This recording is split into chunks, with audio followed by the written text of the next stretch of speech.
बिस्मिल्लाहिर्रहमानिर्रहीम। अस्सलाम वालेकुम friends, welcome to Pinky's cooking and beauty hub. आज मैं अपनी घर की रूटीन, अपना फ़र्स्ट व्लॉग आपके साथ शेयर करने जा रही हूँ। मैंने इसके लिए सबसे पहले अपने हस्बैंड से परमिशन ली थी, तो उन्होंने कहा कि आपकी मर्ज़ी, अगर आपने व्लॉग डालना है तो आप डाल दें। तो मैंने कहा क्यों ना आपसे अपनी ईद की तैयारी, ईद प्रिपरेशन थोड़ी सी शेयर कर लूँ। तो माशाल्लाह ज़रूर एक दफ़ा कह दीजिएगा। आपको पता है ईद की तैयारी जो है वो हम 2-3 दिन पहले ही स्टार्ट कर देते हैं। जो भी हमने प्रिपरेशन करनी होती है, जो भी हमने अपनी तैयारियां मुकम्मल करनी होती हैं।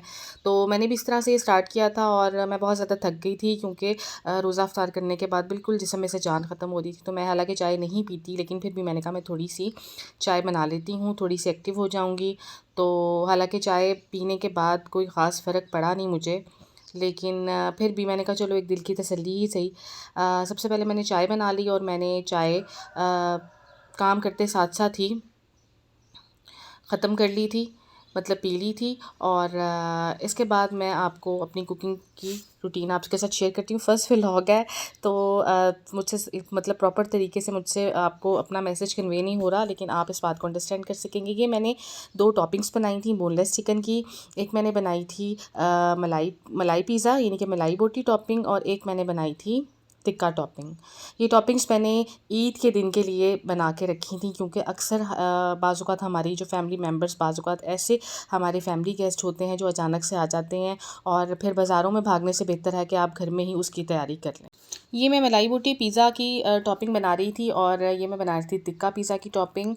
इसकी रेसिपी भी मैं आपसे शेयर करूँगी। बहुत ही आसान सी टॉपिंग है, और ये बहुत जल्दी है, इसको आप चंक्स भी कह सकते हैं। बहुत जल्दी ये चंक्स तैयार हो गए थे, और मैंने कहा एंड पे मैं इन्हें कोयले का स्मोक दे दूँ, ताकि इसमें कोयले का फ्लेवर भी आ जाए। और फिर ये टॉपिंग्स बनाकर मैं फ्रीज़ कर लेती हूँ, और ईदों के मौके पे या स्पेशल मौक़ों पे जब भी कोई गेस्ट आ जाए या बच्चों का दिल कर रहा हो, हमारा दिल कर रहा हो, तो मैं फटाफट से टॉपिंग्स निकालती हूँ, पिज़्ज़े की डो प्रिपेयर करती हूँ, और फटाफट से हमारा तकरीबन 1 घंटे में पिज़्ज़ा रेडी हो जाता है। तो ये देखें जी, मैंने इसकी धुनी दे दी थी कोयलों की, जो है हमारे टिक्का चंक्स थे उनको। अब मैं दे रही हूँ हमारी मलाई बोटी टॉपिंग को। ये जो टॉपिंग्स मैं बना के रखती हूँ, इसको आप पराठा रोल के साथ भी इंजॉय कर सकते हैं, ब्रेड पे भी लगा सकते हैं, सैंडविचेस भी बना सकते हैं। और देखें जी, ईद की तैयारी में मैंने ये बनाई थी शाशलिक स्टिक्स। इनको भी मैंने मैरिनेट करके अच्छी तरह से रख दिया था। इनको मैंने तकरीबन 6 से 7 घंटे इन तमाम चीज़ों को मैरिनेट किया है, उसके बाद मैंने इसको कुक किया है। ये जो मलाई बोटी टॉपिंग है, इसे मैं अभी नहीं पका रही, मैं इसे एक टिफ़िन बॉक्स में मैरिनेशन के बाद पैक करके फ्रीज़र में रख दूँगी, और ईद वाले दिन जब मुझे इसको बनाना होगा तो मैं इसको बाहर निकालूँगी, और उसके बाद मैं इसे मेल्ट कर लूँगी, और फिर स्टिक्स में लगा के मैं इसे फ्राई कर लूँगी। तो ये हमारी जो मलाई बोटी टॉपिंग थी, ये भी रेडी हो चुकी थी, और इसको भी मैं टिफ़िन में बॉक्स में शिफ्ट करने वाली थी। इस तरह से मैंने इसे इसमें शिफ्ट कर दिया था। और उसके बाद ये बनाने का मकसद मेरा ये था कि हम लोग एक ही फ्लेवर का फजीता टिक्का फ्लेवर के पिज़्ज़े खा खा के भी इंसान तंग आ जाता है। मेरा मकसद ये था कि थोड़ी सी डिफरेंट भी बंदा करे, थोड़ा सा डिफरेंट टेस्ट भी होना चाहिए। तो इस वजह से मैंने ये टॉपिंग रेडी की थी। अब मेरी मलाई बोटी टॉपिंग बिल्कुल रेडी थी, टिक्का टॉपिंग है वो भी रेडी थी, उसको भी मैंने एक टिफ़िन बॉक्स में डाल दिया था। और आपने ख़्याल ये रखना है कि अच्छी तरह से टॉपिंग्स या अच्छी तरह से कोई भी चीज़ ठंडी हो जाए, फिर आप उसको फ्रीज़ करें। तो देखें जी, ये विंग्स और चिकन के पीसेस थे जो कि मैंने मैरिनेट किए थे। इन विंग्स को मैंने तंदूरी मसाला लगा के 5 से 6 घंटे के लिए मैरिनेट कर लिया था। और ये जो पीसेस थे, पार्चे थे चिकन के, इनको मैंने कनौर का फ्राइड मसाला लगाया था। यानी कि जिस तरह आप KFC का फ्राइड चिकन खाते हैं, सेम एज़ इट इज़ ये चिकन बन के रेडी होता है। बहुत ही मज़ेदार बनता है, ऐसे लगता ही नहीं कि आप घर में बना के खा रहे हैं। तो ये भी हमें बहुत ज़्यादा पसंद है हमारी फैमिली को। तो मैंने ये भी इसको भी मैंने अच्छी तरह से मैरिनेट करके रख लिया था। अब विंग्स को मैंने फ्रीज़ कर लिया था, चिकन पीसीस को भी फ्रीज़ कर लिया था, और अगले दिन मैं इनको निकाल के, यानी कि आज के दिन मैंने इनको निकाल के एक एयर टाइट बॉक्स में इसको शिफ्ट कर दिया था, ताकि जितने विंग्स मेहमान वगैरह आए या हमने खाने हो, तो जितने विंग्स हमने निकालने हम निकाल लें। इसके बाद मैंने ये जो चिकन के पीसेस थे, इनको बॉक्स में शिफ्ट करना था। आपको जिस तरह के मैंने बताया है कि मैंने कनौर फ्राइड मसाला इसमें डाला है, ये क्रिस्पी फ्राइड मसाला है, और इसको मैं हाईली रिकमेंड करूँगी। बहुत मज़े के पीसेस बनते हैं। इसको मैरिनेट करने के बाद आप इसमें वो लगा के मैदा लगा के उसकी टॉपिंग करके इसको बनाएं, बहुत ही टेस्टी तैयार होंगे। बिल्कुल लगेगा कि KFC का चिकन आप घर में इंजॉय कर रहे हैं। इसको भी मैं इसमें डाल के पैक कर दूँगी। आप सोच रहे होंगे कि चिकन की डिशेस मैं बना रही हूँ। एक्चुअली बच्चे, आपको भी पता है, जो माशाल्लाह बच्चों वाले हैं उनको पता है कि बच्चे मीट बहुत शौक से नहीं खाते, चिकन फिर भी खा लेते हैं। और मेरे बच्चे तो मुझे चिकन खाने में भी बहुत तंग करते हैं। तो मुझे ये होता है कि मैं कुछ वैरायटी बना के रखूँ कि चलो इनके अंदर कुछ ना कुछ तो ज़रूर जाए। तो माँओं को तो बच्चों के पीछे भागना ही पड़ता है। ये देखिए मैंने पीसेस डाल दिए थे और मैंने इसको भी एयर टाइट बॉक्स से अच्छी तरह बंद कर दिए थे। बंद हो नहीं रहा था क्योंकि पीसेस फ्रीज़ थे, जमे हुए थे, तो जो इसका कैप है उसको बंद होने में मुश्किल हो रही थी, लेकिन फिर भी मैंने इसको पैक कर दिया था। ये दोनों चीज़ें मैंने पैक करके अपने फ्रीज़र में शिफ्ट कर दी। और जो मेरी बाकी टॉपिंग्स थी, जैसे कि मलाई बोटी टॉपिंग और इसके अलावा जो टॉपिंग थी मेरी दूसरी वाली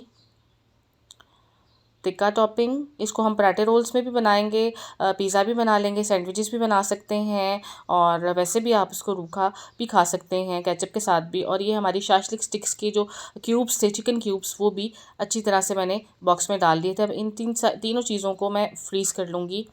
और ये मैंने कीमा लिया था 1 kg बीफ का, और इसकी रेसिपी मैंने आपके साथ शेयर की है, गोला कबाब की रेसिपी। ये देखिए आप, ये गोला कबाब मैंने पहले बना के, मतलब एक आधे दिन पहले बना के फ्रीज़ कर लिए हैं। और फ्रीज़ करने के बाद मैं इन्हें स्पैचुला की मदद से प्लेट से सेपरेट कर लूँगी, क्योंकि इसमें घी डला हुआ है तो ये नीचे हल्के से चिपक रहे थे। आपको पता है घी जम जाता है। तो ये गोला कबाब मैंने कुछ बना लिए थे, और कुछ मैंने सीख कबाब ज़रा लंबे लंबे से बना लिए थे। मैंने कहा ज़रा शेप चेंज हो जाएगी, तो ये मैंने एक बॉक्स में डाल दिए थे। अभी लंबे कबाब इन बॉक्सों में आने नहीं थे, तो मैंने सोचा मैंने नाइफ़ की मदद से दरमियान से कट कर लूँ, और हाथों की मदद से मैंने दोबारा से इसकी हल्की हल्की सी शेप दे के इसको इसी बॉक्स में डाल दिया था। क्योंकि आपको पता है जब ज़्यादा चीज़ें फ्रीज़ करनी हो और फ्रिज के फ्रीज़र में इतनी जगह नहीं होती, तो फिर हमें बहुत ध्यान से हर चीज़ को मैनेज करना पड़ता है। इस तरह से मैंने कबाब डाल के जो है वो इसका कैप बंद करके इसको भी फ्रीज़ कर लिया था। तो मेरी तैयारी तकरीबन आधी से ज़्यादा हो गई थी, इसमें मुझे तकरीबन आधा दिन लग गया था। अब आई गोश्त की बारी में। ये गोश्त जो है वो मार्केट से मेरे हस्बैंड ने मुझे ला दिया था। मैंने इनको धो के इनके इस तरह से पैकेट बना दिए थे। एक मैंने बड़ा पैकेट बनाया था जो मैं ईद वाले दिन मटन का बनाऊंगी, और बाकी मैंने छोटे छोटे पैकेट बना दिए थे कि आगे पीछे भी मुझे बनाना पड़े तो मैं फटाफट इसको निकाल के बना लूँ।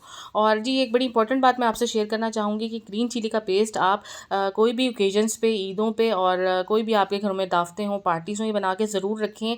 ये बहुत ही मज़ेदार टेस्ट देता है, हर चीज़ का टेस्ट इन्हेंस करता है। अगर आप साबित हरी मिर्चें डालते हैं उसका टेस्ट और होता है, अगर आप ये वाली पेस्ट डालते हैं उसका टेस्ट और होता है। मैं इसकी रेसिपी भी आपसे बहुत जल्दी शेयर करूँगी। इसमें ऑयल है 2 से 3 टेबल स्पून, एक पाव इसमें हरी मिर्चें हैं जो कि तेज़ नहीं है, नॉर्मल वाली, और इसमें 2 टीस्पून नमक है जो कि इसको स्टेबल करेगा, इसको ख़राब होने से बचाएगा, इसको प्रिजर्व करेगा।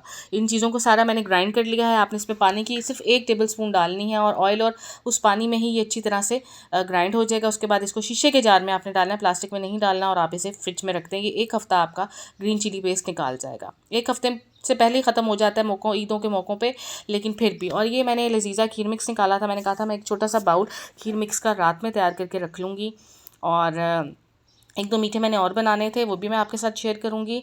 तो ये है कि ये लजीज़ा खीर मिक्स इंस्टेंट खीर है, फटाफट से तैयार हो जाती है। और आपको पता है बच्चों वाली माँओं के लिए कितना मुश्किल होता है हर चीज़ को मैनेज करना।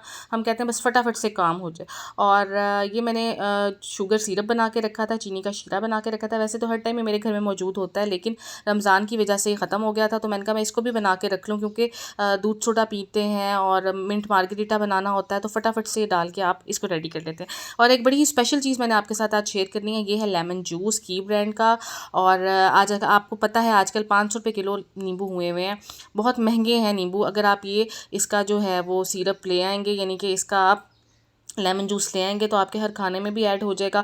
आप एक स्कंजवीन बना सकते हैं, इसे मिंट मार्गरीटा में डाल सकते हैं, मुख्तलिफ टॉपिंग्स में आप इसको डाल सकते हैं। बहुत ही इकनॉमिकल पड़ता है, मेरे घर में हमेशा ये मौजूद होता है, लेकिन क्योंकि नींबू महंगे थे तो मुझे किसी भी आउटलेट से, किसी भी स्टोर से नहीं मिल रहा था, तो मैंने बहुत ज़्यादा ढूंढ के इसको लिया, और फिर मैंने 2 बॉटल्स ले ली। मेरे हस्बैंड कह रहे थे कि तुम एक आधी बॉटल और ले लेती। तो ये बड़ा इंपॉर्टेंट है, ये आप अपने घर में ज़रूर रखें लेमन जूस। और ये कोल्ड ड्रिंक्स भी मैंने आज ही अपनी फ्रिज में लगा दी हैं, क्योंकि आपको पता है लाइट का आजकल बहुत ज़्यादा इशू है, तो मैंने कहा 1-2 दिन में अच्छी तरह से ये ठंडी हो जाएंगी। और फ्रीज़र में ये सारी चीज़ें लग चुकी थीं। मैंने अपने टिफ़िन बॉक्सेस फ्रीज़र में अच्छी तरह से शिफ्ट कर दिए थे। नीचे मैंने गोश्त सारा फ्रीज़र में रखा है, पीछे आइस क्यूब्स हैं, ऊपर ये सारी जो मैंने अब तैयारी की थी ईद की वो है। यहाँ पे दूसरे चिकन के पैकेट्स हैं, पीछे चीज़ है, चीज़ का ब्लॉक है, ये नगेट्स हैं, और पीछे भी जो मैंने चीज़ें रखी थी बना के मैरिनेट करके वो हैं। और बाकी आप सोच रहे होंगे कि इतना कुछ बना के मैरिनेट करके रख लिया, खाया जाएगा कि नहीं। तो मैं आपको ये बता दूं कि बच्चों को ईद की तकरीबन 7 से 8 छुट्टियां हैं। तो छुट्टियों में मैंने कहा कि घर में अपने बच्चों के साथ एंजॉय करेंगे, बाहर आउटिंग करेंगे। तो ये मैंने तैयारी मुकम्मल करके रख ली थी। कुछ और प्रिपरेशन मैंने करनी है, तैयारी करनी है, उसकी वीडियो भी मैं आपके साथ शेयर करूँगी। फ़िलहाल माशाल्लाह ज़रूर कह दीजिएगा। वीडियो अच्छी लगे तो लाइक और शेयर करें और चैनल को सब्सक्राइब करें। Thank you so much. अल्लाह हाफ़िज़।